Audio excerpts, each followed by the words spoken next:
Real Music exclusive. I grew up like a savage.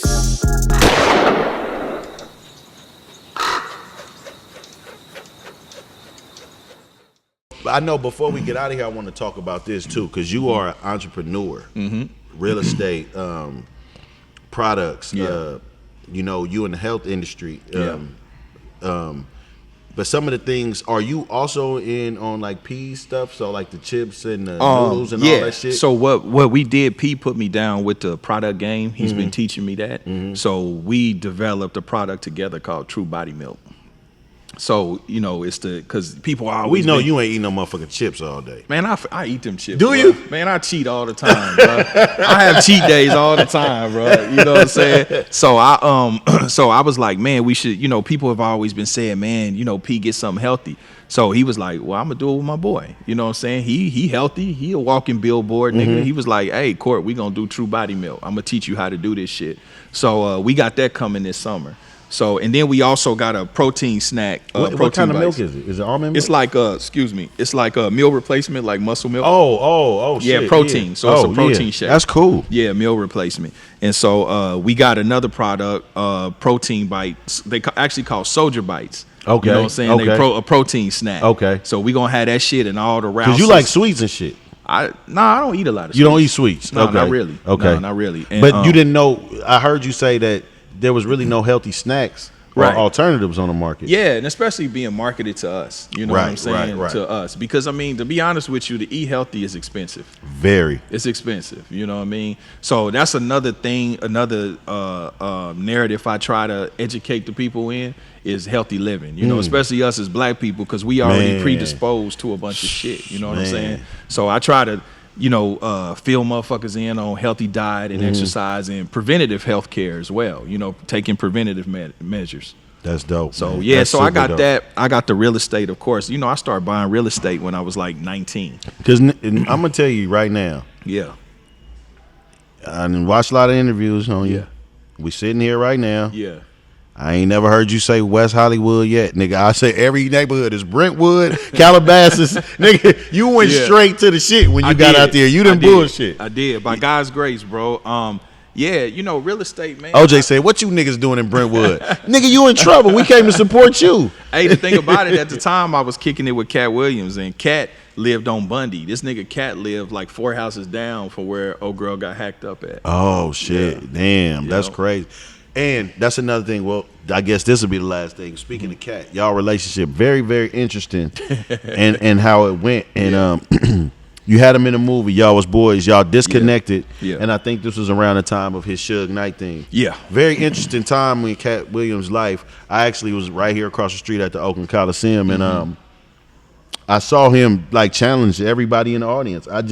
I still got it on film. I could not believe it. Yeah. You know, and he was throwing mics, and Yeah. you know, I seen Suge pick him up by the back of Yeah. his shirt, put him back on the stage, and Yes. just like you could tell Suge was fed up. I don't know if Suge needed some paper right then or what, but I could. That's probably what it was. Yeah, That's Suge what was it dealing was. with it. It was like, Yeah. this is crazy, right? Yeah. But you dealt with him and reconnecting with him. He was a different person. You was a different person. Yeah. And physically you were a different person. Right. And I heard you tell the story, but just briefly, the basketball game, bruh. Yeah. Like that's way more wild than like Charlie Murphy and the Prince basketball game. Like swear, nothing bro. can't fuck with y'all basketballs. swear. So as much as you can or whatever you can, give us a little bit about that. Well, I mean, you know, listen, let me start by saying Katt is a good nigga, bro. That's my brother forever, no matter what. You know what I'm saying? When I did my movie, you know, I called Katt to do the movie, and he was Katt at that time. Yeah. He could have been on some Hollywood bitch ass shit, but he wasn't. Yeah. That nigga literally came and said, nigga, I'm here for the whole day. Whatever you want me to do, I'm gonna do. You know, didn't charge me a dime. You know what I'm saying? And again, his kids used to call me Uncle Court Dog. You know what I mean? So we were really close. But yeah, when we reconnected, it was different. He was going through whatever he was going through, you know.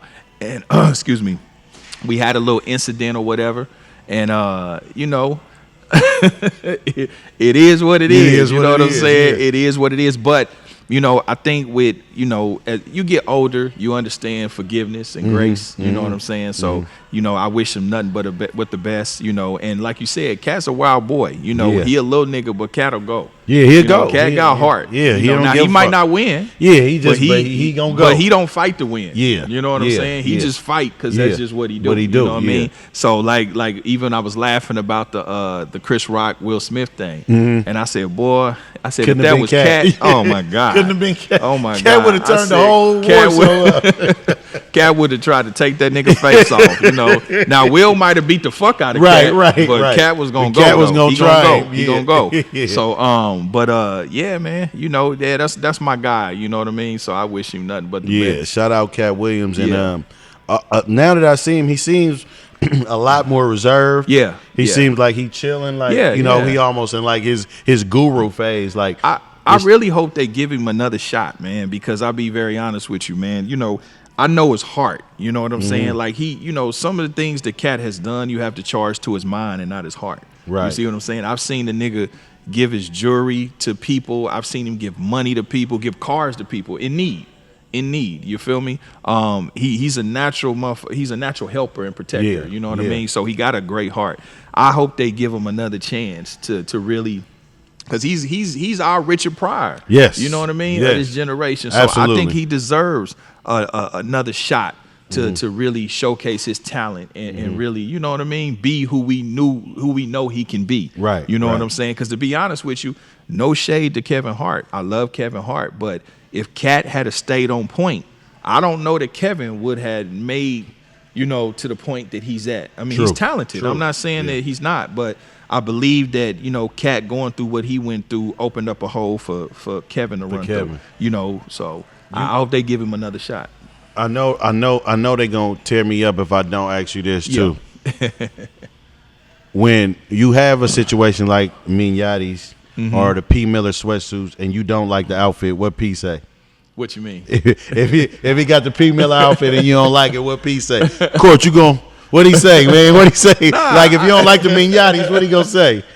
He don't say shit. He don't say shit. He just be like, oh, you ain't fucking with it? You know what I'm saying? Like, nah, I don't like them. You know what I mean? But you got to think with the Mignottis, he got like 1,000 designs. Yeah, he do. And he do. It's unrealistic for a nigga to like I don't even everything. think he like all Right. But you got to service a person. Yeah, you got to service. Phil Knight don't the like people. every Nike. Exactly. Right. So he got 1,000 designs. I'm sure he ain't in love with all of them. Yeah. Shout out to Pete and all them endeavors. Because I would just be expecting like. If a nigga the boss, man, like I probably would be going in people's house checking the cabbage, like, where the Uncle P rice at, nigga? This Uncle Ben's, nigga. You know what I'm saying? Where my rice, where my noodles at, nigga? You know what I'm saying? And shout out to P again and 40 too. Yeah. Because they killing it in the food. Yeah. Shout out to 40. I see he got some polar sausages. Yeah. And they got links, got turf burritos, the old school. Like, so, man, shout out to them dudes, man. They doing it, man. We always needed those entrepreneurs in the rap game outside of who we always see. Yeah. We need the other guys to do it. And let me say this too, going kind of back to what you were saying, like with Wack. I think, man, like it's certain motherfuckers in the game. They're not outside of being criticized or critiqued. Like you say, like P got product, 40 got product.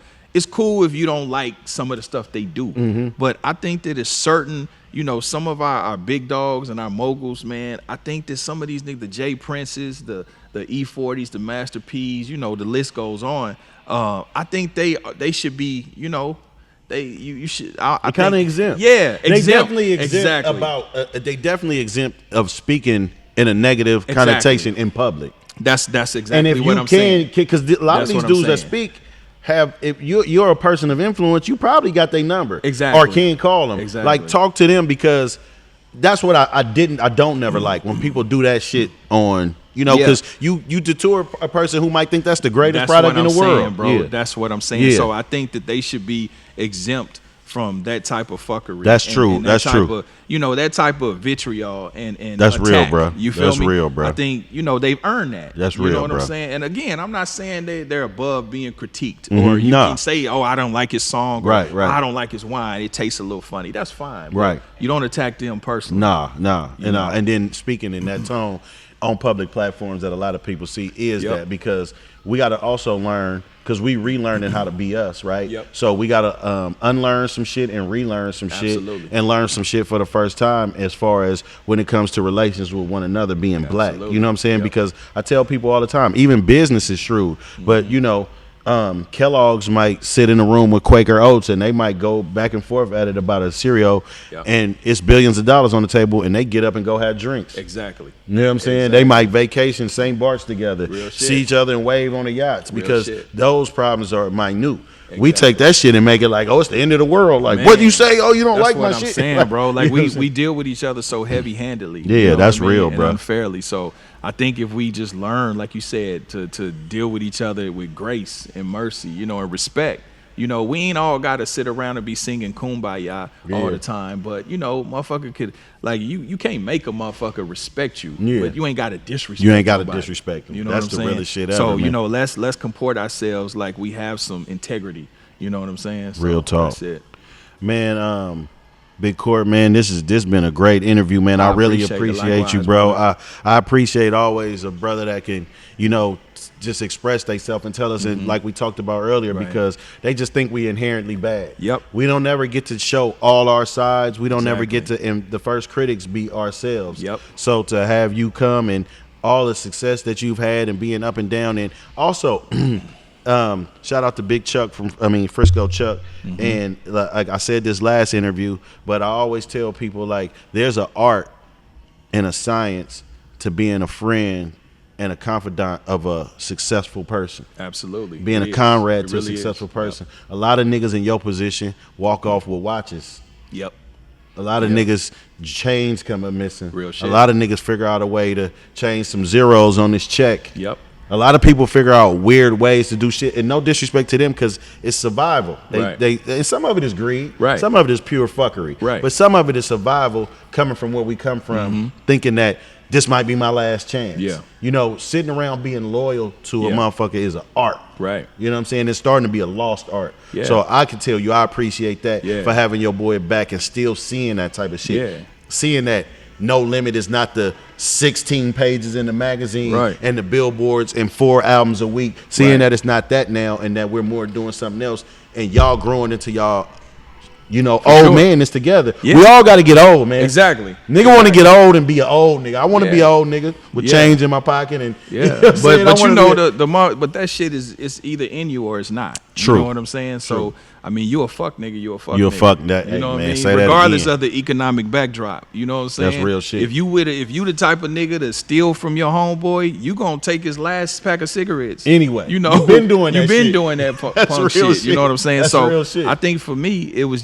that's just who I am. Yeah. You know, I'm a genuine dude. Yeah. See, the thing about it is I'm not friends with just Master P. Yeah. Courtney and Percy are friends. friends. You Yeah. see what I'm saying? Yeah, Like yeah. that's my brother. Yeah. If this nigga was just Percy from the Third Ward, you Yeah. know what I mean? And My I was po- just my partner. I was just Court from the Faux Block. Yeah. We was still gonna rock. You know what I mean? Real quick too, because you close to the situation, Yeah. because people like to speak on it. Yeah. P's support of his brother fighting a murder case while running a multi-million-dollar company, right, and maintaining what those folks would look at as respect for you as a businessman while this shit is going on. Right. Just speak to that sense and like of P doing that for one, but how close are we to maybe seeing C Murder free on the streets again? To be very honest with you, man, I don't really know. You know what I mean? I know that P does what he can and has done everything that he could in his power. At this point, family praying for him, still in his corner. But I don't know the specifics in Yeah. terms of the legalities and what's going on behind Yeah. the scenes. I don't really Free C Murder, man. know. Yeah, for sure. Free C. Again, Big Court, man. Appreciate you coming, man. appreciate you, man. I enjoyed Anybody it. you want to just shout out? Anything? Oh last yeah, thing? man. So y'all subscribe, like, and comment to the Holding Court podcast. Holding You know what I'm Court. saying? Follow me. I am Big Court, on IG, Holding Court Podcast on IG. Shout out to the Oaktown. Shout out to my boys AMW. You say what? Oh, you already know that was coming. Hey, so we got crazy ass Cheech Mac You from got AMW over here. We got Big Rail. We got moguls, you know what I'm saying? So, you know, Kansas City and Oakland, bro, we always had a kinship, you know. sure. So this is like second home. You know, this is me full circle from the first time coming out here signing with No Limit in 1996. So I'm back here on the turf. Hell yeah, man. Appreciate you, man. Again, I'm Lord Rab at everything. We know Vultures at everything. And it's been another episode of just pure black excellence, man, and greatness. And we're going to keep striving towards that. We're going to keep covering this history. We're going to keep giving y'all these stories, man, because this is important. I'm more than sure that this has inspired somebody. And really, to be honest with you, I hope it directly inspires a young dude in Kansas City to know that, you know what I'm saying, I ain't stuck, man. I can do this shit. I can move about this motherfucker like this city ain't got me. You know what I'm saying? Because that's what our boys think. So, man, once again, man, appreciate you, and we gone, man. I appreciate you, my brother. I enjoyed it. For sure. Right. No Limit Soldiers. I thought I told you. Stay on blue. I'm just trying to stay racked up like you. Put an 8 in a 1 and do magic. Tryna stretch hair on like elastic. Eco-friendly drug dealer, I don't waste no plastic. Use all 4 corners of that baggie. All I ever wanted was a bankroll. So I pull up on Champ before the bank close. Say no to stank hoes and stank clothes. No paramedic pimpin', nigga, we don't save